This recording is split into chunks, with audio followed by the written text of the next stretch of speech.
কি ঠান্ডা পড়েছে? না, আজ ঠান্ডার ব্যাপারে কিছু বলবো না, কিন্তু একটা সুন্দর ঠান্ডার জায়গা আপনাদেরকে আজ দেখাবো। তো চলুন শুরু করা যাক। কলকাতা থেকে দেরাদুন পর্যন্ত ফ্লাইট জার্নি করার অভিজ্ঞতা আমি আগের পর্বেই শেয়ার করেছি, আর সেটা সত্যিই খুব ভালো ছিল।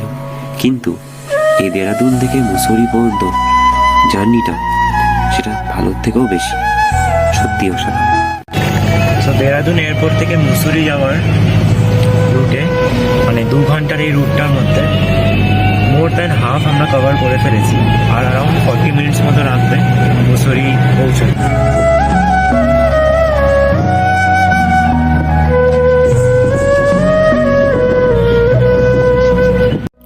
এই ওপরে যেই রাস্তাটা দেখতে পাচ্ছেন, এটা হলো ম্যাল রোড।